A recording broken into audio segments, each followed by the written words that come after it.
ഇനി നമ്മൾ ഫിലിപ്സ് കർവിന്റെ ലാസ്റ്റത്തെ പോയിന്റ് ആണ് നമ്മൾ ഇപ്പോൾ ഡിസ്കസ് ചെയ്യാൻ പോകുന്നത്. അതായത് എക്സ്പെക്ടേഷൻസ്. ഫിലിപ്സ് കർവിനെ കുറിച്ച് നമ്മൾ ഡിസ്കസ് ചെയ്തപ്പോൾ നമ്മൾ രണ്ട് തരത്തിലുള്ള എക്സ്പെക്ടേഷൻ ആണ് നമ്മൾ ഡിസ്കസ് ചെയ്തത്. ഒന്ന് അഡാപ്റ്റീവ് എക്സ്പെക്ടേഷൻ, രണ്ടാമത്തത് റാഷണൽ എക്സ്പെക്ടേഷൻസ്. ഈ രണ്ട് എക്സ്പെക്ടേഷൻസും ഫിലിപ്സ് കർവിനെ സംബന്ധിച്ചിടത്തോളം വളരെ വളരെ പ്രധാനപ്പെട്ട രണ്ട് കാര്യങ്ങളാണ്. കാരണം ഫിലിപ്സ് കർവിനെ സംബന്ധിച്ചിടത്തോളം നമ്മൾ ഈ stagflation, the Phillips curve does not explain what is stagflation. So we are going to see what does the Phillips curve say about the adaptive expectations. നമ്മൾക്കറിയാം, ജോലിക്കാരും അതുപോലെ തന്നെ അവരുടെ എംപ്ലോയേഴ്സും അവരുടെ regarding employment they take decisions on the basis of real wage and not money wage. നമുക്കറിയാലോ, real wage ആണ് പ്രാധാന്യം, മണി വേജ് അല്ല. എത്ര തന്നെ നമുക്ക് പണത്തിന്റെ രൂപത്തിൽ എത്ര തന്നെ നമുക്ക് വരുമാനം കിട്ടിയാലും സാധന സേവനങ്ങളുടെ വില കൂടുതലാണെങ്കിൽ അതുകൊണ്ട് ഒരു ഗുണവുമില്ല. നമ്മുടെ പർച്ചേസിങ് പവർ അതനുസരിച്ച് കുറഞ്ഞു പോവുള്ളൂ, പണത്തിന്റെ മൂല്യം അതനുസരിച്ച് കുറഞ്ഞു പോവുള്ളൂ. അപ്പൊ അത് കാരണം റിയൽ വേജ് ആണ്. റിയൽ വേജ് മീൻസ് നമുക്ക് കിട്ടുന്ന മണി ഇൻകം കൊണ്ട് എന്തെല്ലാം സാധന സേവനങ്ങൾ നമ്മൾക്ക് മേടിക്കാൻ സാധിക്കുമോ അതാണ് അദ്ദേഹത്തിന്റെ സ്റ്റാൻഡേർഡ് ഓഫ് ലിവിങ്, അദ്ദേഹത്തിന്റെ റിയൽ വേജ് യഥാർത്ഥത്തിൽ നമ്മൾ നോട്ട് ചെയ്യുന്നത്. അപ്പൊ ഫ്രീഡ്മാൻ പറയാണ്, എക്സ്പെക്ടേഷൻസ് ഡു മാറ്റർ. രണ്ട് എക്സ്പെക്ടേഷൻസ് ഉണ്ട്, ഒന്ന് അഡാപ്റ്റീവ് എക്സ്പെക്ടേഷൻ ഉണ്ട്, റാഷണൽ എക്സ്പെക്ടേഷൻസ്. അത് ഫിലിപ്സ് കർവിന്റെ രണ്ട് ഒരു പ്രധാനപ്പെട്ട important, they have got important implications.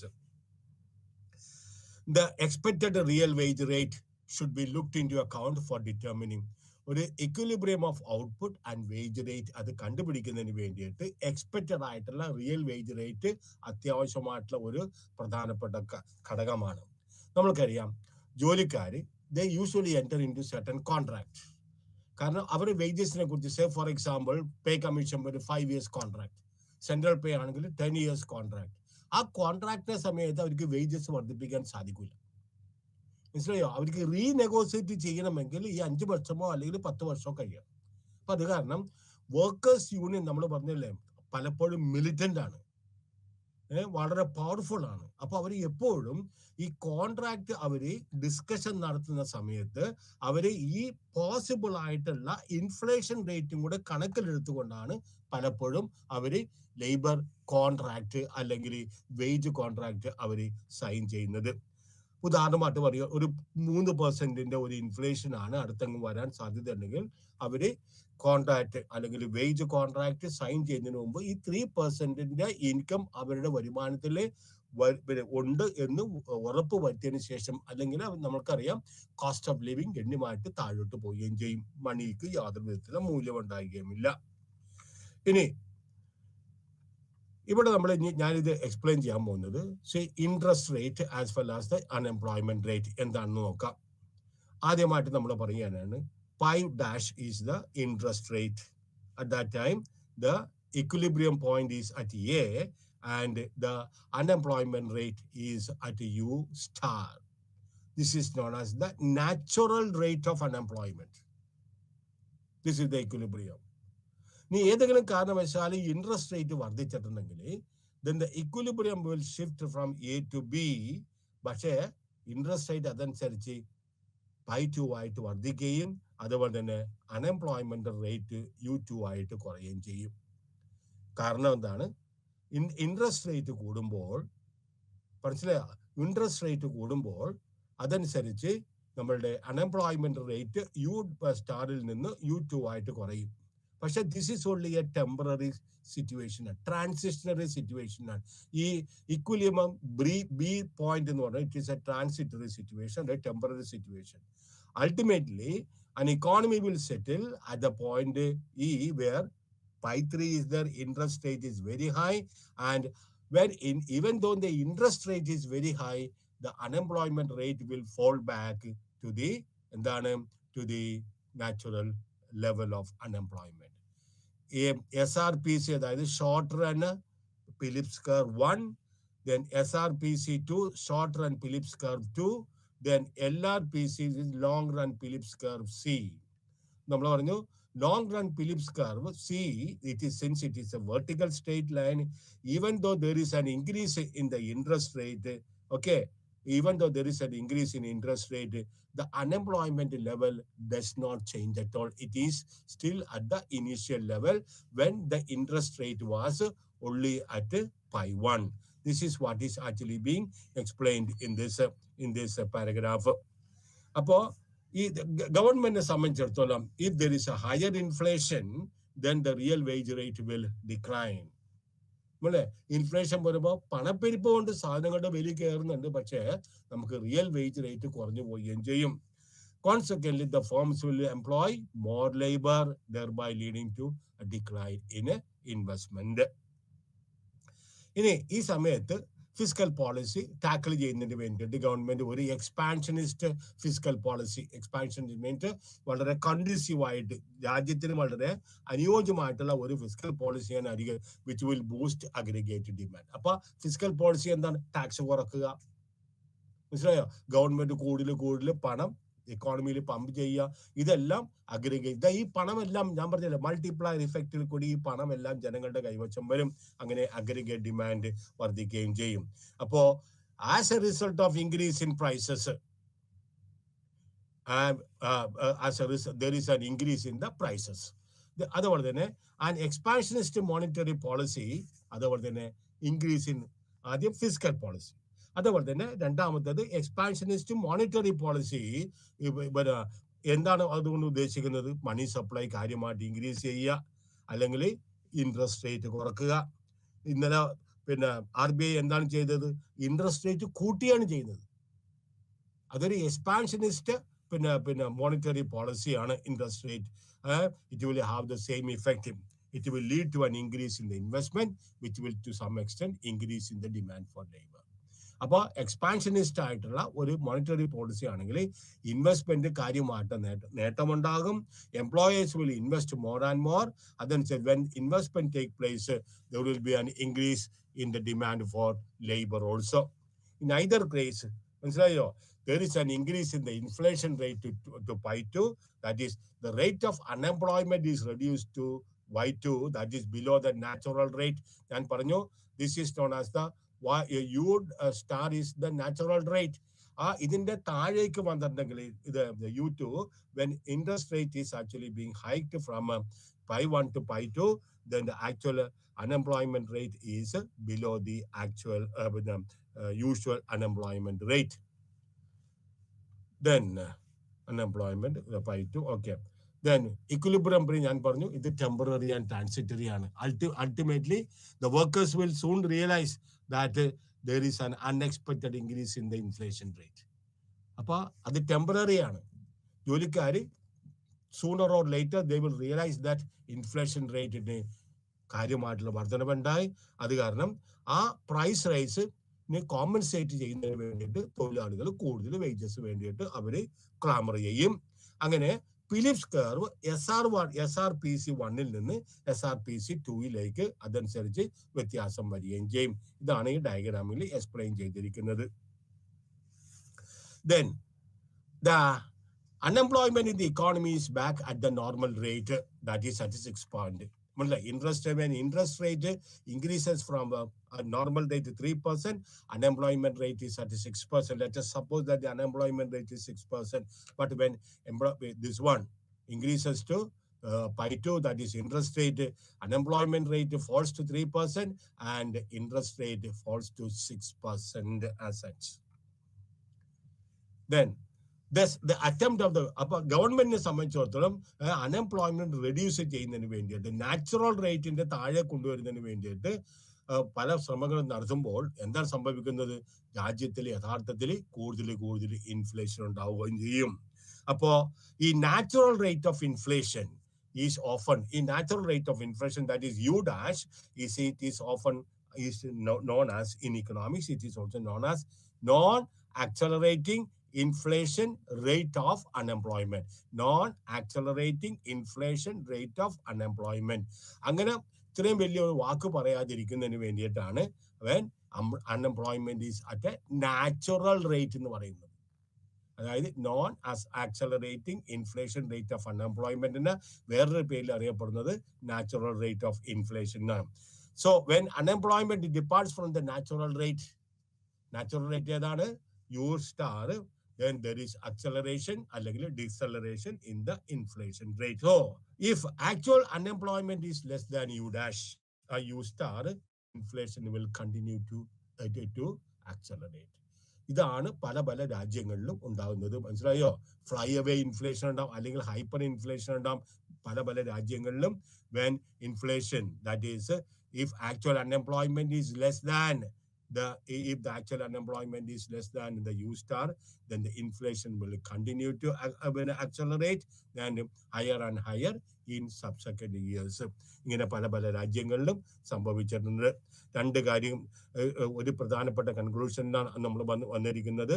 ഈ ഒരു അനാലിസിസ് കൂടി adaptive expectation, the short run Phillips curve is A downward sloping curve. മനസ്സിലായോ? The long run supply curve is a vertical straight line, it is an upward sloping curve. ഇനി Phillips curve under അടുത്ത expectation, rational expectation. Rational എക്സ്പെക്ടേഷനെ സംബന്ധിച്ചിടത്തോളം എന്താണ് അവര് ഒരു തീരുമാനം എടുക്കുന്നതിന് മുമ്പ്, ഡിസിഷൻ എടുക്കുന്ന മുമ്പ് എല്ലാ കാര്യങ്ങളും അവർ കണക്കിലെടുക്കും. Past, present and future developments in the economy, and there is no perfect foresight under rational expectations. എന്ത് സംഭവിക്കുമെന്ന് അവർക്ക് നേരത്തെ തന്നെ ഫോർകാസ്റ്റ് ചെയ്യാൻ പറ്റില്ല. കാരണം എന്താണ്? എറേഴ്സ് ഉണ്ട്, പോസിറ്റീവ് എറേഴ്സ് ഉണ്ട്, നെഗറ്റീവ് എറേഴ്സ് ഉണ്ട്. And in the long run these positive എറേഴ്സും നെഗറ്റീവ് എറേഴ്സും they are likely to cancel each other on the whole. Then the actual inflation rate is equal to the expected inflation. If the above is that if an implication of the above is that actual inflation rate is equal to the expected inflation rate. Appo firms and the workers do not commit any error regarding the wage rate during negotiations. അപ്പോൾ അത് വളരെ സ്പഷ്ടമായിട്ട് അവർക്കറിയാം. മനസ്സിലായോ? അപ്പൊ അതിനകത്ത് they don't negotiate any errors, they don't commit any error. പോസിറ്റീവായിട്ട് നെഗറ്റീവായിട്ട്, കാരണം വേജ് കോൺട്രാക്ട് സൈൻ ചെയ്യുമ്പോൾ they don't negotiationally they don't actually compromise any error. അപ്പോൾ there is a trade-off between inflation and unemployment under rational expectations. Underemployment rate in an economy, it is known as the natural rate. Then suppose the unemployment in the economy is at a natural rate, that is permissible at a rate. Full employment ഉണ്ടെങ്കിൽ ഞാൻ പറഞ്ഞു there can be the possibilities of unemployment. ഇത് നമ്മൾ പറഞ്ഞിട്ടാണ് നമ്മൾ ആദ്യം തന്നെ Phillips curve തുടങ്ങിയത്. Firms and workers.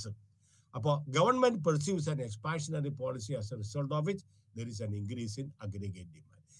എപ്പോഴെല്ലാം ഗവൺമെന്റ് എക്സ്പാൻഷനറി പോളിസീസ് എടുത്തിട്ടുണ്ടോ അത് ഇൻവെസ്റ്റ്മെന്റ് വർദ്ധിക്കും, അതുപോലെ തന്നെ രാജ്യത്തിൽ അഗ്രിഗേറ്റ് ഡിമാൻഡ് യഥാർത്ഥത്തിൽ വർദ്ധിക്കുകയും ചെയ്യും.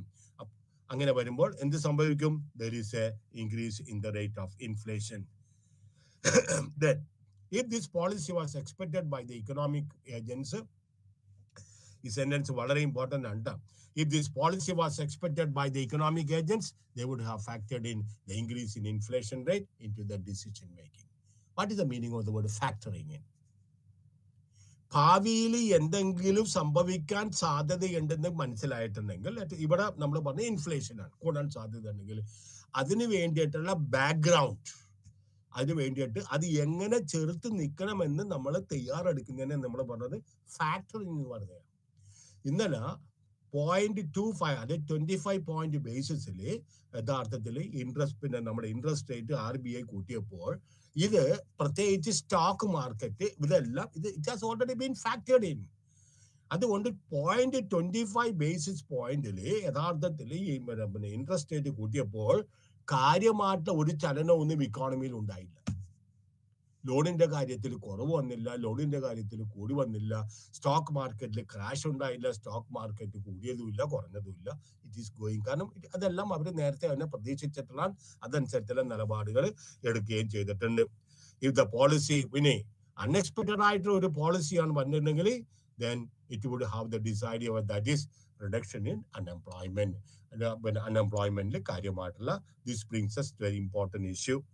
ഇത് നമ്മൾ എന്താണ് പറഞ്ഞത്, ആ effective the government policy under rational expectation. എന്തുമാത്രം ഇഫക്റ്റീവാണ് ഗവൺമെന്റ് ഫിസ്ക്കൽ പോളിസിയിൽ കൂടിയോ മോണിറ്ററി പോളിസിയിൽ കൂടിയോ എന്തെങ്കിലും എക്സ്പാൻഷനറിയോ അല്ലെങ്കിൽ കോൺട്രാക്ഷണറി ആയിട്ട് തീരുമാനങ്ങൾ എടുത്തിട്ടുണ്ടെങ്കിൽ എങ്ങനെയാണ് ഒരു rational how effective it will be, അത് കാര്യപ്രാപ്തിയാകുകയും ചെയ്യും. So if government policy is expected it will not have any impact as such. ഇനി നമ്മൾ അടുത്ത ചാപ്റ്ററിലേക്ക് പോവുകയാണ്, അടുത്ത മോഡ്യൂളിലേക്കാണ് ബാലൻസ് ഓഫ് പേയ്മെന്റ്സ്. നമുക്കറിയാം what is these balance of payments എന്താണ്. ക്ലോസ്ഡ് ഇക്കോണമി നമ്മൾ പറഞ്ഞു, നമ്മുടെ രാജ്യം യഥാർത്ഥത്തിൽ 1991 മുമ്പ് ഒരു ക്ലോസ്ഡ് ഇക്കോണമിയാണ്. അപ്പൊ അവിടെ ഒരു ഗുഡ്സ് എക്സ്പോർട്ടും ഇല്ല, ഒരു ഗുഡ്സ് ഇമ്പോർട്ടും ഇല്ല.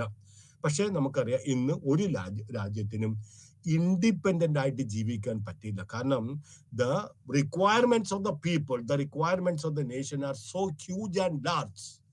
നമുക്ക് ഇൻഡിപെൻഡന്റ് ആയിട്ട് മറ്റ് രാജ്യങ്ങളെ ആശ്രയിക്കാതെ നമുക്ക് ജീവിച്ച് മുന്നോട്ട് പോകാനായിട്ട് സാധിക്കുകയില്ല. അപ്പോ ഓപ്പൺനെസ് എന്ന് പറയുന്നത് we have to open to others.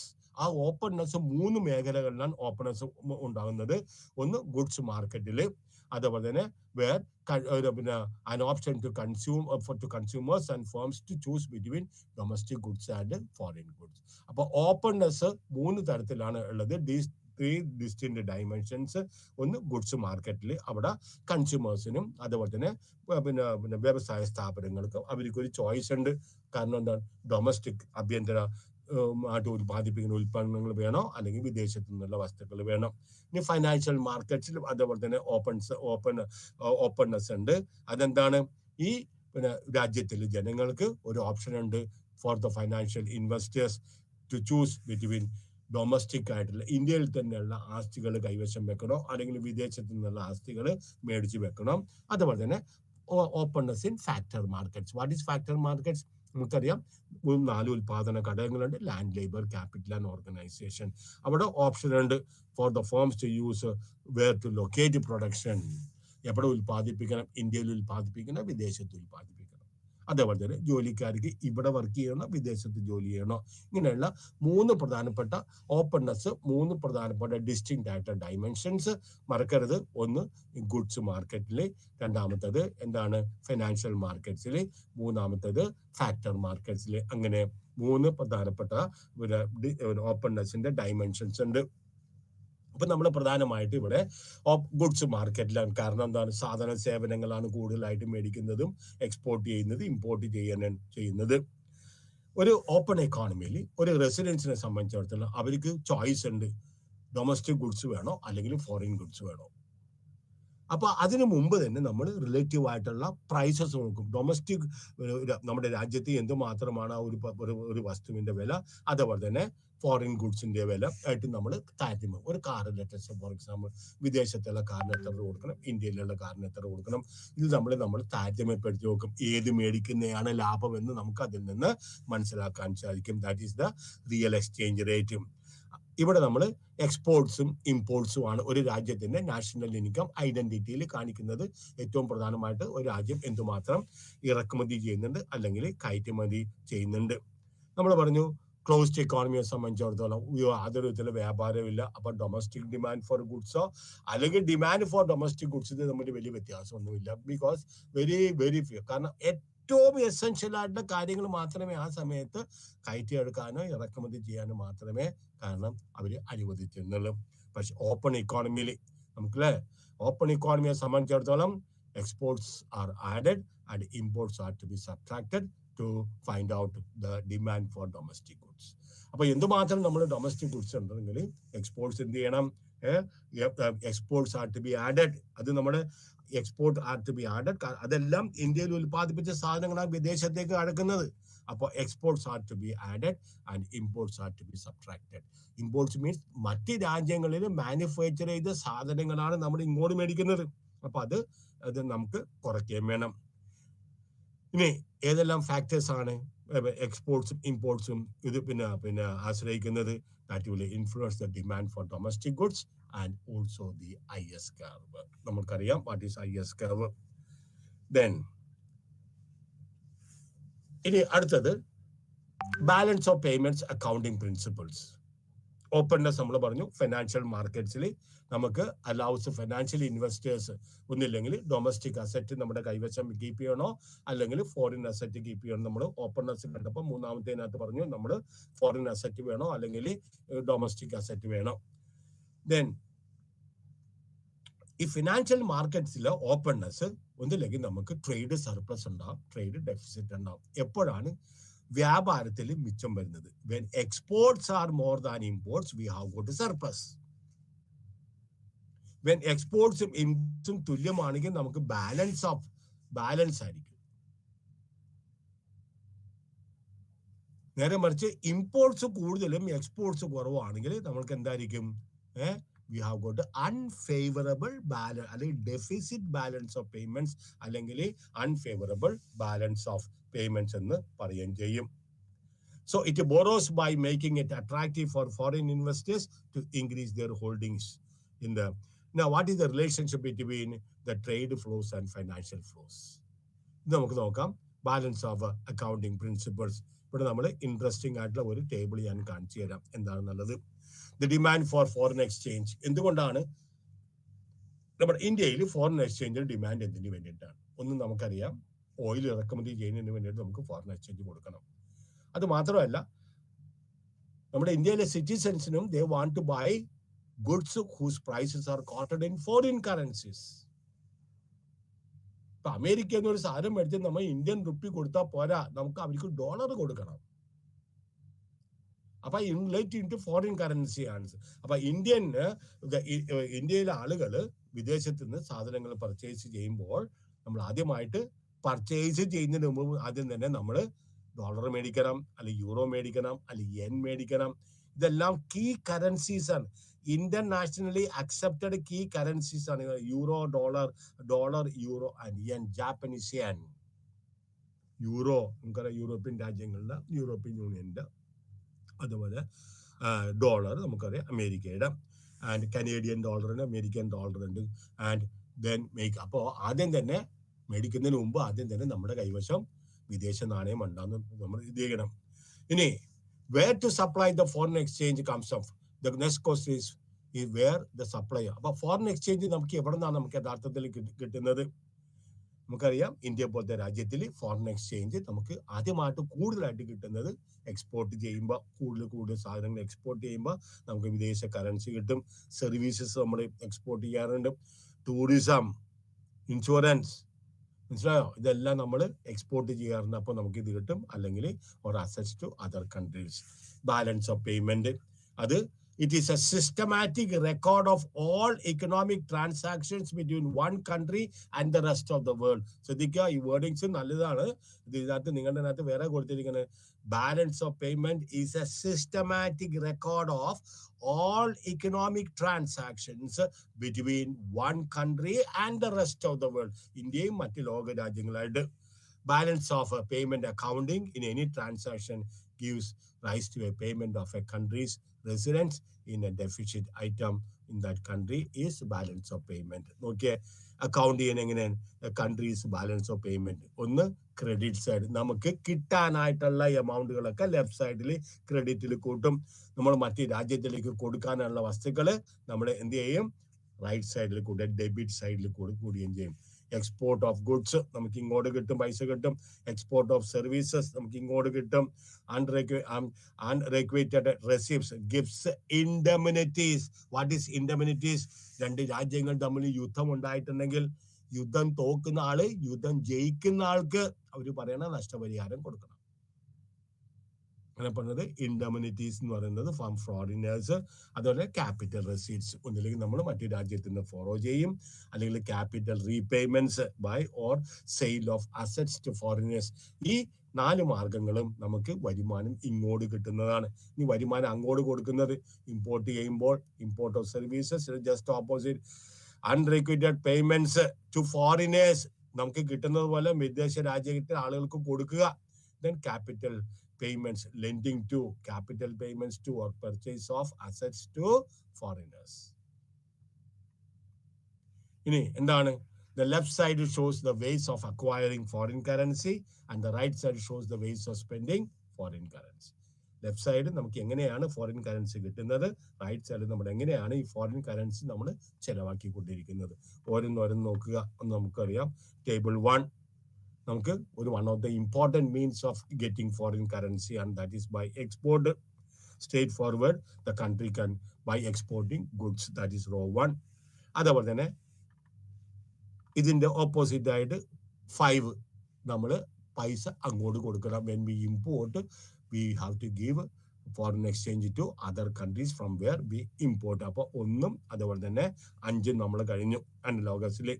ഇനി അടുത്തത് 2 എടുക്കുക. 2 എന്ന് പറയുന്നത് list of receipts. 2 export of services. എന്തൊക്കെയാണ് സർവീസസ് എന്ന് പറയുന്നത്? Tourism, banking, shipping, insurance services, income through tourism, interest and dividends. ഇതെല്ലാം ഈ ഐറ്റംസ് നമ്മൾ 2ലാണ് ചേർക്കുന്നത്. അതേപോലെ തന്നെ 6ൽ അതേപോലെ തന്നെ these items which will have to be paid to other countries. അതിനെ പറഞ്ഞത് ഇമ്പോർട്ട് ഓഫ് സർവീസസ് എന്ന് പറയുന്നത്. അപ്പോൾ 2യും അതേപോലെ തന്നെ 6ഉം അങ്ങനെ കവർ ചെയ്യും. Then items in 1, 2, 5 and 6 together form the trade items.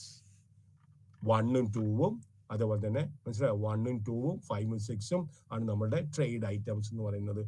This is merchandise, this is services. ഇത് മെർക്കൻഡൈസ് ആണ്, ഇത് സർവീസസ് ആണ്. 1, 2 ഏതൊക്കെയാണ്? 1, 2, 5 and 6 ഇതാണ് ട്രേഡ് ഐറ്റംസ് എന്ന് പറയുന്നത്.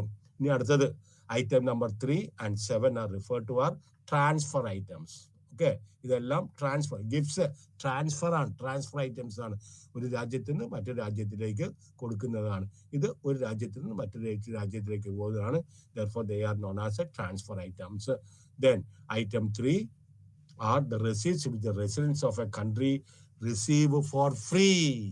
അവിടെ ഒന്നും കൊടുക്കേണ്ട without having to make any present or future payments in return. ഇനി അതേപോലെ തന്നെ 7ാമത്തെ describes the payment which a country is questioned as gifts, assistance, indemnities. അങ്ങനെ 2 രാജ്യങ്ങൾക്കും ഇതേപോലെ തന്നെ 3ഉം 7ഉം. ഇനി അടുത്തതാണ് ക്യാപിറ്റൽ.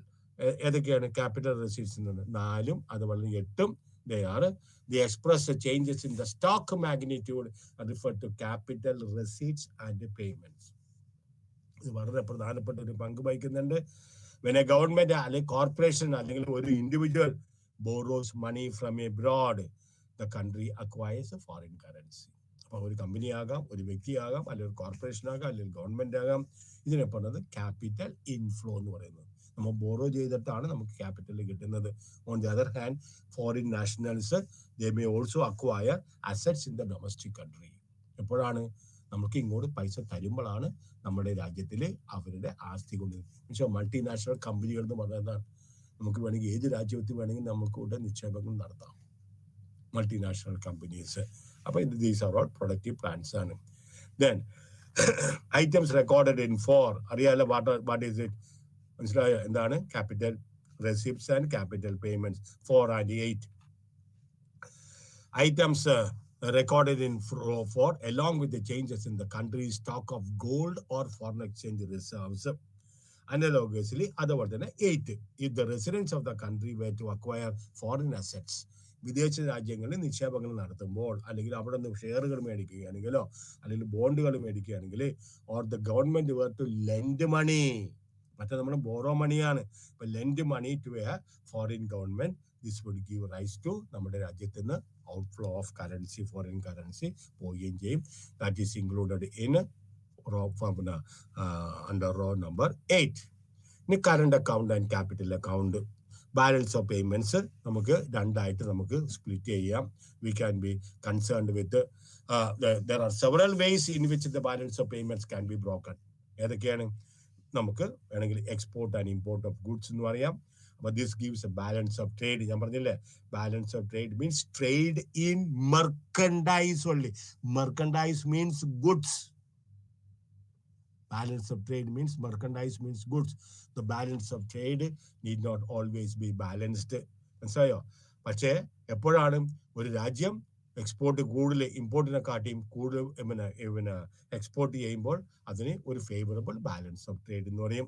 നേരെ മറിച്ച് ഇമ്പോർട്ട് കൂടുതലും എക്സ്പോർട്ട് കുറവാണെങ്കിൽ നമ്മൾ പറയും അൺഫേവറബിൾ അല്ലെങ്കിൽ ഡെഫിസിറ്റ് ബാലൻസ് ഓഫ് ട്രേഡ് എന്ന് പറയും. ഇനി disaggregation of balance of payment, the balance of trade. നിങ്ങൾക്ക് ആ ടേബിളിൽ 1ഉം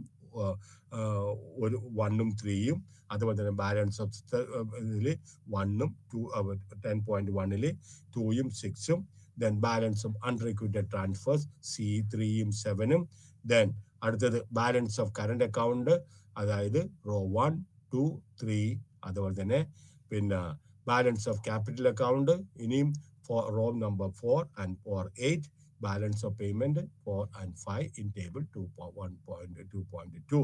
അപ്പോൾ നോക്കിയേ, ഈ ടേബിളും ഈ റോയും ഇതെല്ലാം നമ്മൾ ഇനി 1 2 3 4 എന്ന് പറഞ്ഞാൽ ഇത് തന്നെ ഇതിനകത്ത് വന്നിരിക്കുന്നത് കേട്ടോ.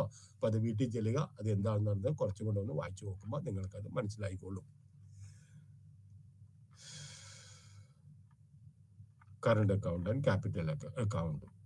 ഓക്കെ, ഇനി 10.2 ടേബിൾ ചോദിക്കുന്ന disaggregation of balance of payments into balance of trade and balance of service. രണ്ടായിട്ട് തരംതിരിക്കുന്നത്: balance of payments, balance of services, balance of unrequited transfers, balance of current account and balance of capital account. എന്താണ് balance of current account? അത് കുറച്ചും കൂടെ ഒരു broader concept ആണ് ബാലൻസ് of ട്രേഡ് എന്ന് പറയുന്നത്. കാരണം it includes balance of trade apart from balance of trade. അതായത് കറണ്ട് അക്കൗണ്ടിന്റെ ഒരു ഭാഗം മാത്രമാണ് ബാലൻസ് ഓഫ് ട്രേഡ്. ബാക്കി ഭാഗങ്ങൾ എന്താണ്? Balance of services and balance of unrequited transfers എന്ന് പറയുന്നത്. അപ്പോൾ balance of current account is a broader concept than balance of trade. കാരണം current account includes, apart from balance of trade, it also includes balance of service. അപ്പോൾ balance of trade കൂടാതെ current അക്കൗണ്ടിൽ balance of trade കൂടാതെ balance of സർവീസസും balance of അൺറിക്വറ്റഡ് ട്രാൻസ്ഫേഴ്സും അതിനകത്ത് ഉൾപ്പെടുന്നുണ്ട്. ഇത് മൂന്നും കൂടെ കൂടിയതാണ് നമ്മുടെ ബാലൻസ് ഓഫ് കറണ്ട് അക്കൗണ്ട് എന്ന് പറയുന്നത്. Then balance of current account ഇതുപോലെ തന്നെ സർപ്ലസ് ആകാം അല്ലെങ്കിൽ ഡെഫിസിറ്റ് ആകാം. എപ്പോഴാണ് സർപ്ലസ് ആവുന്നത്? എക്സ്പോർട്സ് ഇമ്പോർട്സിനെക്കാട്ടിയും ഈ exports exceeds imports plus net transfers to foreigners, that is the receipts from trade in goods and services, and transfer exceed payments on this account. So balance of current account, okay, ഇതാണ് ഒരു പ്രധാനപ്പെട്ട point കേട്ടോ. Balance of current account is a very important concept as it shows the flow of the aspects of countries' international trade. പഠിച്ചിട്ടുണ്ട് micro എക്കണോമിക്സിൽ what is a flow, what is a stock, ഇതെല്ലാം നമ്മൾ കൺസെപ്റ്റുകളിൽ പഠിച്ചിട്ടുള്ള international transactions. നമ്മൾ all the goods and services produced within the country during the period of question and exported, they are entered on the credit side. അപ്പോൾ ഏതെല്ലാം വസ്തുക്കൾ ഒരു രാജ്യത്തിൽ ഒരു പ്രത്യേക സമയത്ത് ഉൽപ്പാദിപ്പിച്ചിട്ടുള്ള സാധനങ്ങൾ ഏതെല്ലാം നമ്മൾ എക്സ്പോർട്ട് ചെയ്യുന്നുണ്ടോ, they are actually put in the balance on the current account, അത് ക്രെഡിറ്റ് സൈഡിൽ.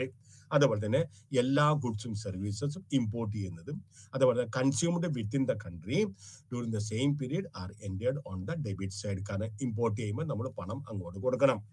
ഇനി സാധാരണഗതിയിൽ deficit surplus on the current account must be settled. അപ്പോൾ കറണ്ട് അക്കൗണ്ടിൽ യഥാർത്ഥത്തിൽ ഡെഫിസിറ്റ് വന്നിട്ടെങ്കിൽ that will be compensated by the capital account. ശരിയോ? Current അക്കൗണ്ടിൽ ഡെഫിസിറ്റ് വന്നാൽ അത് എങ്ങനെയാണ് സെറ്റിൽ ചെയ്യണം, അല്ലെങ്കിൽ it has to be settled by compensating in the capital. അപ്പോൾ ബാലൻസ് ഓഫ് പേയ്മെന്റിൽ ഡെഫിസിറ്റ് വന്നിട്ടുണ്ടെങ്കിൽ കൺട്രി എന്ത് ചെയ്യണം? എന്താണ്? They have to spend more abroad during the period than it has earned. അവർക്ക് കിട്ടിയ പൈസനെക്കാട്ടും കൂടുതലായിട്ട് ആ ഡെഫിസിറ്റ് കുറക്കാനായിട്ട് ഒരു മറ്റു രാജ്യങ്ങൾക്ക് ഒന്നില്ലെങ്കിൽ സാധനങ്ങൾ കൂടുതൽ കയറ്റി അടക്കണം, അല്ലെങ്കിൽ മറ്റു രാജ്യങ്ങൾക്ക് പിന്നെ ഫോറിൻ എക്സ്ചേഞ്ച് ആയിട്ടോ ഗോൾഡ് ആയിട്ടോ നമുക്ക് അവർ രാജ്യത്തിന് കൊടുക്കേണ്ടി വരും. അപ്പോൾ ഈ വേ ടു സെറ്റിൽ ഈ transaction on the capital account. അപ്പോൾ ഇത് മറ്റൊരു രീതിയിൽ കൂടി ക്യാപിറ്റൽ അക്കൗണ്ടിൽ കൂടി നമുക്ക് വേണമെങ്കിൽ സെറ്റിൽ ചെയ്യാം. എങ്ങനെയാണ്? Capital account records purchase and sale of assets such as stocks, ബോണ്ടുകൾ, ലാൻഡ്, ബോറോയിങ്, ലെൻഡിങ് അല്ലെങ്കിൽ from or to the foreigners by government, corporations, individuals. Then any change in the country's gold stock and reserves of the foreign currency. All these items are included in the capital account. So deficit in the current account can thus be financed by borrowing abroad, by selling assets, or by depleting the foreign exchange. ഞാൻ പറഞ്ഞു balance of deficit or surplus on the current account must be settled. ഒന്നില്ലെങ്കിൽ നമ്മൾ കൂടുതൽ സാധനങ്ങൾ നമ്മൾ മറ്റു രാജ്യത്തിലേക്ക് കയറ്റി എടുക്കുക, അതുകൊണ്ട് സെറ്റിൽ ചെയ്യാൻ സാധിക്കും. മറ്റൊരു ഭേദമാണെങ്കിൽ എന്താണ് ക്യാപിറ്റൽ അക്കൗണ്ട് എന്ന് പറഞ്ഞിട്ടുണ്ടെങ്കിൽ is under way to settle these by a transaction on the capital account. Capital അക്കൗണ്ടിൽ നമ്മൾ ട്രാൻസാക്ഷൻ നടത്തുന്ന ഏതൊക്കെയാണ്?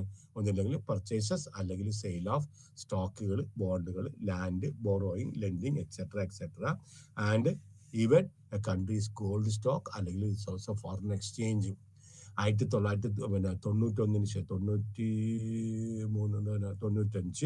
97 അടുക്കിയപ്പോൾ ഒരു ചന്ദ്രശേഖരൻ എന്നൊരു മഹാൻ ഒരു വ്യക്തി നമ്മുടെ ഇന്ത്യയുടെ പ്രധാനമന്ത്രിയായിരുന്നു. വളരെ കുറച്ച് നാൾ കോൺഗ്രസ് ഔട്ട്സൈഡ് സപ്പോർട്ട് കൊണ്ട് ഒരു ഭരിച്ചിരുന്ന വെച്ചാൽ, പക്ഷെ എന്ത് സംഭവിച്ചു മനസ്സിലായി? Foreign exchange crunch was so active. നമ്മുടെ ഇന്ത്യയിൽ നിന്ന് ഫിസിക്കലായിട്ട് ഗോൾഡ് പിന്നെ ഇംഗ്ലണ്ടിലേക്ക് നമ്മൾ കയറ്റി അയച്ചു.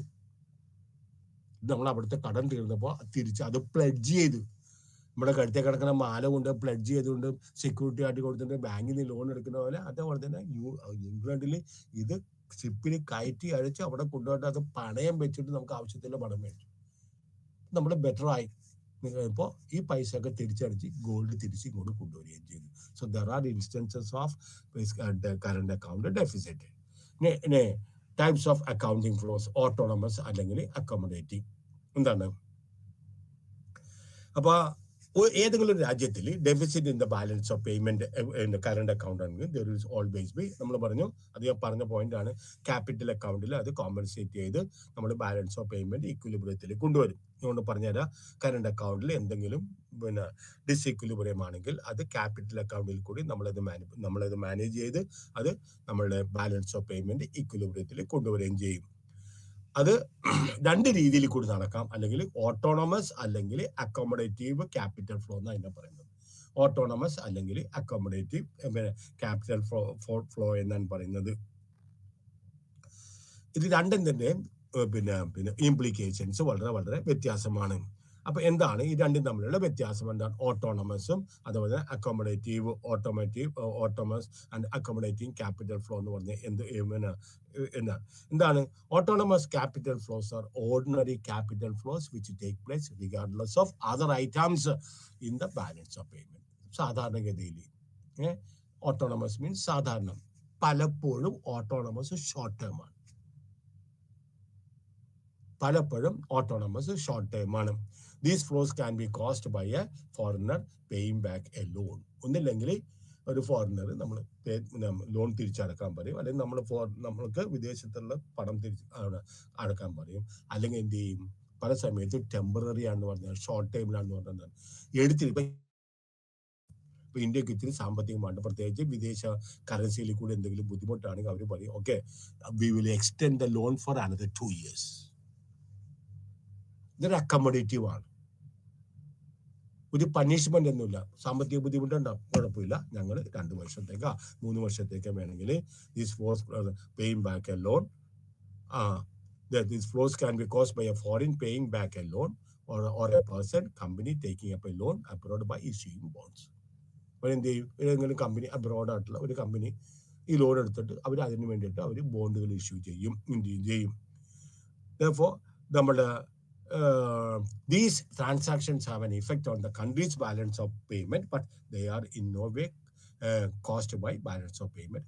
അപ്പോൾ ബാലൻസ് ഓഫ് പേയ്മെന്റിൽ നിസ്സാരമായിട്ട് വ്യത്യാസങ്ങൾ വരുമെങ്കിലും കാര്യമായിട്ടുള്ള വ്യത്യാസങ്ങൾ അവിടെ പ്രകടിപ്പിക്കുന്നില്ല. കാരണം നിലവിലുള്ള ഒരു എമൗണ്ട് അത് അവർ എക്സ്റ്റെൻഡ് ചെയ്ത് കൊടുക്കുന്നതാണ്. ഇതിനെ പറഞ്ഞത് പ്ലാൻഡ് ക്യാപിറ്റൽ മൂവ്മെന്റ് എന്ന് പറയുന്നത്. ദെൻ ഇൻഡിവിജ്വൽ ഫേംസ് അല്ലെങ്കിൽ ഗവൺമെന്റ് ഫോർ ഡിഫറെന്റ് റീസൺസ് നമുക്കറിയാം often engage in capital transactions with the rest of the world. അങ്ങനെ ഓട്ടോണമസ് ക്യാപിറ്റൽ ഫ്ലോസ് ഇങ്ങനെയാണ് കൂടുതലായിട്ട് അഡ്ജസ്റ്റ് ചെയ്യുന്നത്. ഈ accommodative capital movements are capital flows that take place specifically to equalise the balance of payments in the bookkeeping. ഈ accommodative capital movement എന്ന് പറഞ്ഞിട്ടുണ്ടെങ്കിൽ ഇത് പ്രധാനമായിട്ടും ഇത് നടത്തുന്നത് IMF and World Bank, international monetary ഫണ്ടും അതുപോലെ തന്നെ വേൾഡ് ബാങ്കും. പിന്നെ വിദേശ നാണയ കറൻസിയിൽ എന്തെങ്കിലും ക്രൈസിസ് വന്നിട്ടുണ്ടെങ്കിൽ ഈ ക്രൈസിസ് ഉള്ള രാജ്യങ്ങളെ സഹായിക്കുന്നതിന് വേണ്ടിയിട്ട് സ്ഥാപിച്ചിരിക്കുന്ന രണ്ട് പ്രധാനപ്പെട്ട ഇതാണ് പില്ലേഴ്സ് ആണ് നമ്മൾ പറയുന്നത് IMF വേൾഡ് ബാങ്കും. മൂന്നാമത്തെ ഒരു എക്കണോമിക് പില്ലർ ഉണ്ട്, അത് ഏതാണെന്ന് അറിയാമോ? മൂന്നാമത്തത് one is IMF, the other one is World Bank, and the third one is the WTO, World Trade Organization. World Trade Organization. നിങ്ങൾ പഠിച്ചിട്ടുള്ള വേൾഡ് ട്രേഡ് ഓർഗനൈസേഷനെ കുറിച്ച്. Then എങ്ങനെയാണ് ഫ്ലോസ് വരുന്നത്? Foreign firms might accept short-term claims on firms in the country, or perhaps a foreign government extend a loan for that country.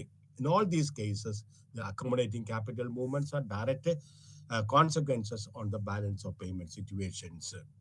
അങ്ങനെയാണെങ്കിൽ accommodative capital flows are unforeseen capital flows. ഇവിടെ വീക്ഷിക്കുന്നില്ല. കാരണം എന്താണ്?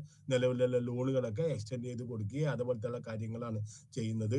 Which are needed to bring the balance of payments into equilibrium. So whatever it is, autonomous capital flows ആണോ, accommodative capital flows ആണോ, all these are meant to rectify the deficit in the balance of current account. അപ്പോൾ accommodative ആയിട്ടുള്ള steps ആണോ എടുത്തിരിക്കുന്നത്, അല്ലെങ്കിൽ autonomous ആയിട്ടുള്ള steps ആണ് എടുത്തിരിക്കുന്നത്, ഇതെല്ലാം എന്തിനു വേണ്ടിയിട്ടാണ്? To rectify the deficit in the balance of a current account. If deficit is settled by an accommodative capital flow, then it can be viewed as a warning signal. Now, ഇതെല്ലാം IMF world bank പാകിസ്ഥാനിൽ കൊടുത്തേക്കണ പോലെ മനസ്സിലായോ? Accommodative ആയിട്ടുള്ള world ബാങ്കിൽ accommodative ആയിട്ടുള്ള ഒരു capital ഫ്ലോസിൽ കൂടി ഏതെങ്കിലും ഒരു രാജ്യത്തിനെ കടക്കണിയിൽ നിന്ന് ബെയിൽ ഔട്ട് ചെയ്തിട്ടുണ്ടെങ്കിൽ അത് അവർക്കൊരു വാർണിംഗും കൂടിയാണ്. എല്ലാ ദിവസവും എല്ലാ വർഷവും നിങ്ങൾ ഞങ്ങളിൽ നിന്ന് ഇതുപോലെ പ്രതീക്ഷിക്കേണ്ട. നിങ്ങൾ തന്നെ കുറച്ച് ടൈറ്റൻ യുവർ ബെൽറ്റ്സ്. ബഡ്ജറ്റിലൊക്കെ നിങ്ങൾ പ്രൊപ്പോസൽ കൊടുക്കുമ്പോൾ കുറച്ച് ടൈറ്റൻ, മനസ്സിലായോ? കുറച്ച് മെഷേഴ്സ്, ഡ്രാസ്റ്റിക് മെഷേഴ്സ് ജനങ്ങളുടെ കൈവശം കൂടുതൽ സേവിങ്സ് വരുന്നതിന് വേണ്ടിയിട്ടും ഇൻവെസ്റ്റ്മെന്റ് നടത്തി രാജ്യത്തിനെ ഉണർത്തിയെടുക്കുന്നതിന് വേണ്ടിയിട്ട് പല പ്രധാനപ്പെട്ട നടപടിക്രമങ്ങളും അതനുസരിച്ച് ചിലപ്പോൾ IMF വേൾഡ് ബാങ്കൊക്കെ ചിലപ്പോൾ നമ്മളുടെ അടുത്ത് ഡിക്റ്റേറ്റ് ചെയ്യും. ഇതാണിപ്പോൾ ഞാൻ പറഞ്ഞില്ലേ പാകിസ്ഥാനിലെ ക്രൈസിസിന്റെ കാര്യം. ഇതാണ് IMF വേൾഡ് ബാങ്കും അവര് മുന്നോട്ട് വെച്ചിരിക്കുന്ന നിർദ്ദേശങ്ങൾ ഇവർക്ക് സ്വീകാര്യമല്ലെങ്കിൽ അവർ പറഞ്ഞു പണം മറ്റു രാജ്യങ്ങളുടെ അല്ല, ഈ IMF വേൾഡ് ബാങ്കിലെ പണം നമ്മുടെ ഓരോരുത്തരുടെയും ഇന്ത്യ പോലത്തെ രാജ്യങ്ങളുടെ ഷെയറാണ് ചെല്ലുന്നത്. ഒരു രാജ്യത്തിന്റെ ഷെയറിന്റെ അടിസ്ഥാനത്തിൽ ഷെയർ നിശ്ചയിക്കുന്ന ആ രാജ്യത്തിലെ പെർ ക്യാപിറ്റ ഇൻകത്തിന്റെ അടിസ്ഥാനത്തിലാണ്. ആ പെർ ക്യാപിറ്റ ഇൻകം കുറവാണെങ്കിൽ ഷെയറും കുറവായിരിക്കും. പക്ഷെ ഷെയർ കുറവാണെങ്കിൽ പിന്നെ വേറൊരു വ്യത്യാസം കൂടെയുണ്ട്, നമുക്ക് കിട്ടുന്ന ലോണും അതനുസരിച്ച് കുറവായിരിക്കും. അതുകൊണ്ടാണ് IMF വേൾഡ് ബാങ്കും കൊണ്ട് ഏറ്റവും കൂടുതലായിട്ട് സുഖിക്കുന്നത്, ഏറ്റവും കൂടുതൽ ആനുകൂല്യങ്ങൾ കിട്ടുന്നത് മോസ്റ്റ് ഡെവലപ്ഡ് നേഷനാണ്. കാരണം എന്താണ്? അവരുടെ പെർ ക്യാപിറ്റ ഇൻകം വളരെ കൂടുതലായിരിക്കും. അപ്പൊ അവരുടെ പെർ ക്യാപിറ്റ ഇൻകം കൂടുതൽ കാരണം അവരുടെ കോൺട്രിബ്യൂഷനും സബ്സ്ക്രിപ്ഷനും വളരെ കൂടുതലായിരിക്കും. സബ്സ്ക്രിപ്ഷൻ കൂടിയത് കാരണം അതിന്റെ അനുപാതത്തിൽ അവർക്ക് ലോൺ എടുക്കുകയും ചെയ്യാം. അപ്പൊ deficit it should be settled by short time loan അല്ലെങ്കിൽ depletion on the reserves. Usually this condition cannot continue for. ഞാൻ പറഞ്ഞു ഇതൊക്കെയാണ് ഇതൊരു വാർണിംഗ് ആണ് എന്ന് പറയുന്നത്. Disequilibrium or disequilibrium in the balance of payment. നമുക്കറിയാം ബാലൻസ് ഓഫ് പേയ്മെന്റ്സ് എപ്പോഴും ഈക്വിലിബ്രിയത്തിലായിരിക്കണം. ഡെഫിസിറ്റ് കറണ്ട് അക്കൗണ്ടിൽ അതെപ്പോഴും നമ്മൾ it will be financed either by borrowing abroad or depleting. ഇപ്പൊ കറണ്ട് അക്കൗണ്ടിൽ ഡെഫിസിറ്റ് വന്നിട്ടുണ്ടെങ്കിൽ സാധാരണഗതിയിൽ ആ ഡെഫിസിറ്റ് കമ്മി കുറക്കുന്നത് ഒന്നില്ലെങ്കിൽ നമ്മൾ വിദേശത്ത് നിന്ന് കടമെടുക്കും, അല്ലെങ്കിൽ നമ്മുടെ കൈവശമുള്ള ഫോറിൻ എക്സ്ചേഞ്ച് നമ്മൾ ഉപയോഗിച്ച് കടം വീട്ടുകയും ചെയ്യും. നേരെ മറിച്ച് ഒരു രാജ്യത്തിന് surplus ആണെങ്കിൽ കറണ്ട് അക്കൗണ്ടിൽ സർപ്ലസ് ആണെന്നുണ്ടെങ്കിൽ it will have to export capital by lending money abroad for instance. അപ്പോൾ നമ്മൾ balance of payment always balances each other. എന്താണ്? Current account plus capital account is equal to 0. ഇതാണ്. അപ്പൊ എങ്ങനെയാണ് നമുക്ക് ബാലൻസ് ഓഫ് പേയ്മെന്റ്സ് ഡിസ്ഇക്വിലിബ്രിയം ഉണ്ടാവുന്നത്? If the government has to take recourse to accommodating capital inflow to finance a current account deficit, then നമ്മൾ പറഞ്ഞു അതൊരു accommodative ആയിട്ടുള്ളതാണെങ്കിൽ അതൊരു വാർണിംഗ് സിഗ്നലാണ്.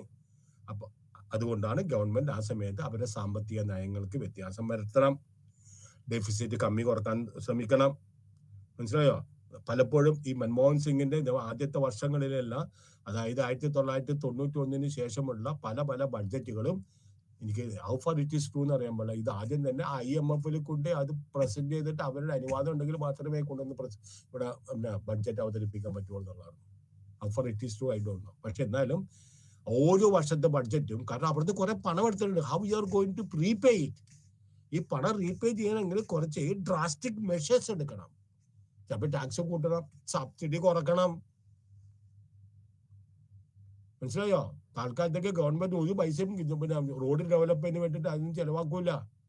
കിട്ടുന്ന വരുമാനം അങ്ങനെ തന്നെ അവർക്ക് തിരിച്ചു കൊടുത്തു. By the grace of God ഇന്ത്യക്ക് നേരത്തെ തന്നെ അവർ പറയുന്നതിന് മുമ്പ് തന്നെ നമ്മൾ IMF നിന്നും വേൾഡ് ബാങ്കിൽ നിന്നും എടുത്ത ലോണുകളെല്ലാം തിരിച്ചടക്കാൻ സാധിക്കുകയും ചെയ്തു. അപ്പൊ സർപ്ലസ് ഉണ്ടെങ്കിൽ നമുക്ക് വലിയ പ്രശ്നമൊന്നും ഇരിക്കുന്നത് എപ്പോഴും ഡെഫിസിറ്റ് വരുമ്പോഴാണ്.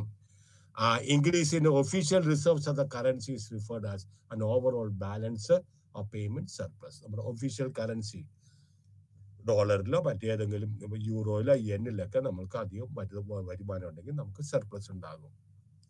Then analogously depletion of reserves through accommodating capital inflows. അപ്പൊ നമുക്ക് ക്യാപിറ്റൽ ഇൻഫ്ലോസ് നമുക്ക് അക്കോമഡേറ്റ് ചെയ്യണമെങ്കിൽ ചിലപ്പോൾ നമുക്ക് ഡെഫിസിറ്റ് സംഭവിക്കും. when the central bank is losing reserves. എന്തുകൊണ്ടാണ് central bank? the central bank is known as the custodian of the cash reserves. നമ്മുടെ പ്രധാനമന്ത്രിയായിട്ട്, ബഹുമാനപ്പെട്ട പ്രധാനമന്ത്രിയായിട്ട് മോദിയുടെ വീട്ടിലോ അല്ലെങ്കിൽ ആഭ്യന്തര മന്ത്രിയായിട്ടുള്ള അമിത്ഷായുടെ വീട്ടിലോ ഒന്നുമല്ല കൊണ്ട് ഗോൾഡ് വെക്കുന്നത്. ഉണ്ടായിരിക്കാം, പക്ഷെ ഒഫീഷ്യൽ ആയിട്ടുള്ള gold it is actually kept with the RBI because it is the custodian of the cash reserves of the reserves of the commercial of the country. ഇനി national income accounts for an open economy. ഇനിയാണ് നമ്മൾ പറയുന്നത് നമ്മുടെ പിന്നെ expenditure. ഒരു closed എക്കോണമിയിൽ all outputs are sold domestically and expenditure is divided into 3 components. The closed economy, whatever is produced is being spent here. അപ്പോൾ അവർ ചെലവാക്കുന്ന ഈ സാധന സേവനങ്ങൾ ചെലവാക്കുന്നത് ആരൊക്കെയായിരിക്കും? ഒന്നില്ലെങ്കിൽ നമ്മൾ കൺസംഷന് വേണ്ടിയിട്ട്, അല്ലെങ്കിൽ കമ്പനികൾ ഇൻവെസ്റ്റിന് വേണ്ടിയിട്ട്, അല്ലെങ്കിൽ ഗവൺമെന്റ് പർച്ചേസസിന് വേണ്ടിയിട്ട്. അങ്ങനെ CING ഇതൊക്കെ നിങ്ങൾക്ക് വളരെ ഫെമിലിയർ ആണ്. ഞാൻ അപ്പോൾ ഓപ്പൺ എക്കോണമിയിൽ in an open economy some output is sold. Open എക്കോണമിയിൽ എന്താണ് പറയുന്നത്? കുറച്ച് ഔട്ട്പുട്ട് ഇവിടെ കുറച്ച് നമ്മൾ മറ്റു രാജ്യത്തിലേക്ക് എക്സ്പോർട്ട് ചെയ്യും. അങ്ങനെ expenditure of the economy and the expenditure of an open economy is output, that is Y. മറക്കരുത്, the expenditure, the open, ഒരു രാജ്യത്തിന്റെ മൊത്തം ഓപ്പൺ ഇക്കോണമിയുടെ മൊത്തം പിന്നെ ഉൽപ്പന്നത്തിനെ നമ്മൾ പറയുന്നത് Y. അതിന് 4 കോമ്പോണൻസ് ഉണ്ട്. ഒന്ന് CD, that is consumption of domestic goods and services, CD. രണ്ടാമത് ID, അത് investment in domestic goods and services. GD, അത് government purchases of domestic goods and services. And X, exports of goods, exports of domestic goods and services. അപ്പൊ നമ്മൾ 2 കാര്യങ്ങളുണ്ട്. Cയുടെ അടുത്ത് D വരികയാണെങ്കിൽ that is four domestic, and F വരികയാണെങ്കിൽ that is four foreign. ഇപ്പൊ CF ആണെങ്കിൽ foreign consumption, മനസ്സിലായോ? IF ആണെങ്കിൽ ഫോറിൻ ഇൻവെസ്റ്റ്മെന്റ്, IG ആണെങ്കിൽ ഫോറിൻ ഗവൺമെന്റ്, മനസ്സിലായോ? ഇനി ദ ഡിവിഷൻ ഓഫ് എക്സ്പെൻഡിച്ചേഴ്സ് ഏതൊക്കെയാണ്? Y is equal to CD plus ID plus D plus exports, that is X. ഈ 3 ഐറ്റംസിനെ നമ്മൾ പറയുന്നത് it is domestic spending on domestic goods and services. The 4th item, X, is foreign spending on domestic goods and services. ഈ 3 ഐറ്റംസും domestic ഗുഡ്സിനെ നമ്മൾ ചെലവാക്കുന്നത്. പക്ഷേ X എന്ന് പറഞ്ഞാൽ ആരാണ്? That is foreign spending on foreign spending on domestic goods and services. Now, the domestic spending on all goods and services equals to domestic spending on domestic goods and services plus domestic spending on foreign goods and services. അപ്പോൾ domestic spending എന്ന് പറയുന്നത് ഒന്നില്ലെങ്കിൽ നമ്മുടെ ഇന്ത്യയിൽ ഉൽപ്പാദിപ്പിച്ച വസ്തുക്കൾ നമ്മൾക്ക് spend ചെയ്യാം, അതാണ് ഡൊമസ്റ്റിക് സ്പെൻഡിങ് എന്ന് പറഞ്ഞിട്ടുണ്ടെങ്കിൽ. അല്ലെങ്കിൽ domestic spending on domestic goods and services plus domestic spending on foreign goods. എപ്പോഴാണ് ഫോറിൻ ഗുഡ്സ് നമ്മൾ ഇമ്പോർട്ട് ചെയ്യുമ്പോൾ and services. Therefore total consumption of the domestic goods and services is equal to CD plus consumption and foreign goods and services CF. Services, then CF is the total investment, then I is the I equals investment in domestic goods and services, and ID, that is plus investment in foreign goods and services IF. Then and total government expenditure equals government purchases on domestic goods and services, that is GD, plus government purchases on foreign goods and services, that is GF. All these are given here. C is equal to CD plus CF, that is domestic consumption, foreign consumption. I is equal to ID and IF, domestic investment, foreign investment. G is equal to domestic government, foreign government. ഇതെല്ലാം നമ്മൾ substitute ചെയ്യുന്ന 3 equations. അപ്പം നമ്മൾ എന്താണ് y is equal to C minus CF plus I minus IF plus G minus GF plus X, that is exports. Then we can rearrange and obtain y is equal to C plus investment, C plus I plus G plus X minus CF plus IF plus GF. Then the sum total of the domestic spending on foreign goods and services, that is CF, IF and GF, is the expenditure on imports. The sum total of domestic spending on foreign goods എന്ന് പറഞ്ഞാൽ നമ്മൾ വിദേശത്ത് സാധനങ്ങൾ ഇറക്കുമതി ചെയ്യണേ അതിൻ്റെ ഒരു മൊത്തത്തിലൊരു പേരാണ് നമ്മൾ പറഞ്ഞത്. That is the amount of money that we spend on imports. അപ്പോൾ അങ്ങനെ വരുമ്പോൾ നമ്മൾക്ക്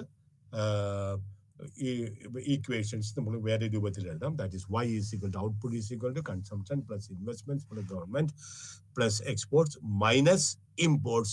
M is the expenditure on imports. Because of the spending on imports, because spending on imports is included in domestic spending, that is C plus I plus G, and because goods and services are imported from abroad and are not part of country's output, the equation subtracts spending on imports. അപ്പോൾ net exports can be എന്താണ് exports minus imports, that is net exports is equal to export minus imports, and therefore we identify y is equal to C plus I plus G is equal to plus net exports. ഈ equation എന്താണ് state ചെയ്യുന്നത്? that the expenditure on domestic output is the sum of consumption, the sum of investment, the sum of government purchases, and also net exports.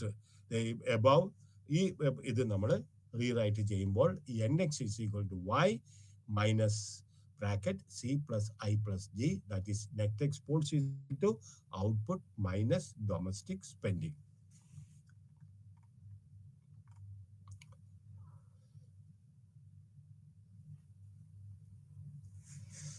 Then equation നമ്മൾ ലാസ്റ്റത്തെ ഇക്വേഷനിൽ പറയുന്നത് ഒരു open ഇക്കോണമിയിൽ domestic spending എപ്പോഴും domestic product equal ആവുന്നില്ല, അല്ലെങ്കിൽ goods that are produced in the economy കൊണ്ട് ചിലപ്പോൾ ഡൊമസ്റ്റിക് പിന്നെ സ്പെൻഡിങ് അതുകൊണ്ട് നിൽക്കില്ല. അപ്പോൾ ഔട്ട്പുട്ട് എക്സീഡ്സ് ഡൊമസ്റ്റിക് സ്പെൻഡിങ്. നമ്മൾ എന്ത് ചെയ്യും? നമ്മൾ രാജ്യത്തിലെ ഉൽപ്പാദനം കൂടുതലും ഡൊമസ്റ്റിക് സ്പെൻഡിങ്ങിനെക്കാട്ടും കൂടുതലായിട്ട് ഉൽപ്പാദിപ്പിക്കണമെങ്കിൽ നമ്മൾ we will send it abroad, that is export ചെയ്യും. Net exports are positive. If exports fall short of government spending, domestic spending, ഇപ്പോൾ എക്സ്പോർട്ട് കുറവും ഇമ്പോർട്ട് കൂടുതലാണെങ്കിൽ നമ്മൾ വി ഇമ്പോർട്ട് ദ ഡിഫറൻസ്. അപ്പോൾ നെറ്റ് എക്സ്പോർട്ട്സ് ഈ സമയത്ത് അവിടെ നെഗറ്റീവാണ്. ഇതിൻ്റെ തമ്മിലുള്ള ഡിഫറൻസ് എന്താണ്? between open and closed economies, that in an open economy, a country's spending is in any given year need not equal its output of goods and services. A country can spend more than it produces by borrowing abroad. പലപ്പോഴും നമ്മുടെ രാജ്യത്തിൽ ആവശ്യത്തിന് നമുക്ക് ഉൽപ്പന്നമില്ലെങ്കിൽ നമുക്ക് import ചെയ്യാം. And we can spend more than what we produce here, or it can spend less than it produces and the differences we can lend to, നമുക്ക് വേണമെങ്കിൽ export ചെയ്യാം. അപ്പോൾ ഇന്ത്യയിൽ ഉൽപ്പാദിപ്പിക്കുന്ന ഉൽപ്പന്നങ്ങൾ പോരാന്നുണ്ടെങ്കിൽ നമുക്ക് വിദേശത്ത് നിന്ന് ഇറക്കുമതി ചെയ്യാം. അപ്പോൾ നമുക്ക് ഇമ്പോർട്ട് പിന്നെ എന്താണ് ഡെഫിസിറ്റ് വരും. നേരെ മറിച്ച് ഔട്ട്പുട്ട് ഉൽപ്പാദിപ്പിക്കുന്ന ഉൽപ്പന്നം കൂടുതലും പിന്നെ കൺസംഷൻ കുറവാണെങ്കിൽ നമ്മൾ ബാലൻസ് നമുക്ക് എക്സ്പോർട്ട് ചെയ്യുക. അപ്പം നമുക്ക് ആഡ് ചെയ്യേണ്ടതായിട്ടുള്ള ഫോറിൻ എക്സ്ചേഞ്ച് നമുക്ക് കിട്ടുകയും ചെയ്യും. ഇനിയാണ് നമ്മൾ പറയുന്നത് trade in goods, market equilibrium, balance of trade. നമ്മൾ economies are close to trade, there is no trade, there is no need, there is no distinction between domestic demand for goods and demand for domestic goods. Domestic demand for goods and demand for domestic goods. Domestic demand for goods that can be foreign goods and domestic goods. Demand for domestic goods means only domestic goods. They meant the same thing. Now we must distinguish. Some domestic demand falls on foreign goods and some on the demand for domestic goods come from the foreigners. അപ്പോൾ open എക്കോണമിയെ സംബന്ധിച്ചിടത്തോളം എന്താണ് demand for foreign demand for domestic goods is given by Z is equal to C plus I plus G plus X minus M divided by R. That is the real exchange rate. That is the real exchange rate. That is the first three forms, consumption, investment, and government spending, constitute the domestic demand for goods. If the economy were closed, then C plus I plus G would also be the demand for the domestic goods. Because we don't have any trade relations. One import subtract here, that is that part of the domestic demand that falls on foreign goods rather than on domestic goods. Then foreign goods are different from domestic goods, so we cannot just. അപ്പോൾ നമ്മൾക്ക് ഈ സാധനം barter exchange അല്ല. ഒരു സാധനം നമ്മൾ domestic ഗുഡ്സിൽ നിന്ന് ഇറക്കുമതി എക്സ്പോർട്ട് ചെയ്യുന്ന പിന്നെ ഡൊമസ്റ്റിക് ഗുഡ്സിൽ നിന്ന് ഇറക്കുമതി ചെയ്യുന്ന ഇമ്പോർട്ട് ഗുഡ്സ് നമുക്ക് വെറുതെ പിന്നെ നമുക്ക് സബ്ട്രാക്ട് ചെയ്യാൻ പറ്റില്ല. സേ ഫോർ എക്സാമ്പിൾ നമ്മൾ എക്സ്പോർട്ട് ചെയ്യുന്നത് ആപ്പിൾ ആണെന്ന് വിചാരിക്കുക, നമ്മൾ ഇമ്പോർട്ട് ചെയ്യുന്നത് ഓറഞ്ച് ആണെന്ന് വിചാരിക്കുക. അപ്പോൾ നമുക്ക് ആപ്പിളിൽ നിന്ന് ഓറഞ്ച് കുറക്കാൻ പറ്റില്ല. അപ്പം in such case what we do, നമ്മൾ അതിന്റെ മൂല്യം കണ്ടുപിടിക്കും. What we do that, it is not apples. So we must first express the value of imports in terms of domestic goods. And another, the real exchange rate, that is R. It is defined as the price of domestic goods in terms of foreign goods. 1 by R is the price of foreign goods in terms of domestic goods. That is so. M divided by R is thus the value of imports in terms of domestic goods. Second, നമ്മൾ പറഞ്ഞു exports add ചെയ്യണം. കാരണം എന്താണ്, that part of the demand for domestic goods that comes from abroad. Once any good that is manufactured abroad comes to India, then it becomes a domestic good, catering to domestic demand. മനസ്സിലായോ? ആഭ്യന്തര ഉൽപ്പന്നം പോരാഞ്ഞിട്ടാണ് നമ്മൾ മറ്റു രാജ്യത്തിന് ഇറക്കുമതി ചെയ്യുന്നത്. ഇല്ലെങ്കിൽ സാമ്പത്തികമായിട്ട് മുന്നിൽ നിൽക്കുന്ന ആളുകൾ ഇന്ത്യൻ ഗുഡ്സിനെക്കാട്ടും പ്രിഫർ ചെയ്യുന്നത് ഫോറിൻ ഗുഡ്സ് ആണ് മുൻകാലങ്ങളിൽ. മനസ്സിലായോ? ഇപ്പൊ ഏറ്റവും കൂടുതലായിട്ട് കള്ളക്കടത്ത് നടക്കുന്നത് ഗോൾഡിലാണ്. കാരണം ഗോൾഡിന്റെ നിങ്ങളുടെ ഗവൺമെന്റ് നിമിത്തിയിരിക്കുന്ന ടാക്സ്, അന്താരാഷ്ട്ര വിപണിയിൽ ഗോൾഡിന്റെ വില എല്ലാം ഒന്നാണ്. പക്ഷേ ഇറക്കുമതി തിരുവയിലും കയറ്റുമതി തിരുവാതെ ടാക്സിലുള്ള വ്യത്യാസം അത് കിട്ടുന്നതിന് വേണ്ടിയിട്ടാണ് ആളുകൾ ഈ കരിപ്പൂരിലും അതുപോലെ തന്നെ മറ്റ് പിന്നെ കണ്ണൂരും കരിപ്പൂരും കൊച്ചിയിലൊക്കെ ഇന്റർനാഷണൽ എയർപോർട്ടിലൊക്കെ കുറെ സ്മഗ്ലിംഗ് നടത്തുന്നത്. നമ്മൾ ഇവിടുത്തെ മാത്രം അറിയുന്നത്. There are so many airports all over India. അതിൽ കൂടെയൊക്കെ കടത്തുന്നത് at least I don't get the information, even though I read the newspapers. The determinants of C, I and G, what is consumption, investment and government spending, they are not affected by the openness of the economy. എന്തുമാത്രം consume ചെയ്യണം, invest ചെയ്യണം. Real exchange rate affects the consumption, composition of consumption spending between. അപ്പോൾ real exchange rate എന്താണ്? That will actually influence the domestic goods and the demand for domestic goods and foreign goods. Real exchange rate ഞാൻ ഉദാഹരണം പറഞ്ഞുതരാം. മനസ്സിലായോ? നേരത്തെ പിന്നെ $1 വില 70 ആയിരുന്നു. ഇപ്പൊ അത് 72, ഇപ്പൊ 82. അതായത് നേരത്തെ നമ്മൾ അമേരിക്കയിൽ നിന്ന് $1 വസ്തു മേടിച്ചിട്ടുണ്ടെങ്കിൽ 70 രൂപ കൊടുത്തേച്ചാൽ മതി. പക്ഷെ ഇപ്പോൾ അത് 82 രൂപയായി. അപ്പൊ റുപ്പി എന്ത് ചെയ്ത്? അപ്രീഷിയേറ്റഡ് ഡെപ്രിസിയേഷൻ നടത്തി. ഇപ്പോൾ നമ്മൾ എന്ത് ചെയ്യും? ഇപ്പോൾ $1 സാധനം നമ്മൾ ഇന്ത്യയിലേക്ക് മേടിക്കുമ്പോൾ നമ്മൾ 82 രൂപ കൊടുക്കണം. മനസ്സിലായോ? അപ്പോൾ ഇത്രയും വില കൊടുത്ത് ഇന്ത്യയിൽ നിന്ന് ആരും മേടിക്കാനായിട്ട് തയ്യാറാവില്ല. അതുകൊണ്ടാണ് ഇൻഫ്ലേഷൻ റേറ്റ് കൂടി പോകുന്നത്. അത് കാരണം വില കുറക്കണം.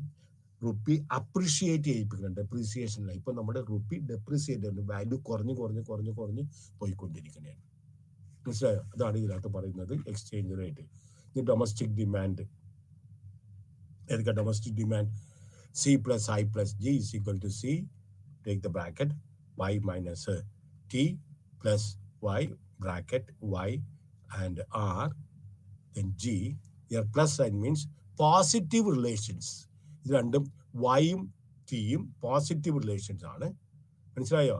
നേരെ മറിച്ച് Y has got a positive relations, R has got a negative relations. ഇതാണ് പ്ലസ് സൈനും മൈനസ് സൈനും കാണിക്കുന്നത്. ഇൻഡിക്കേറ്റ്സ്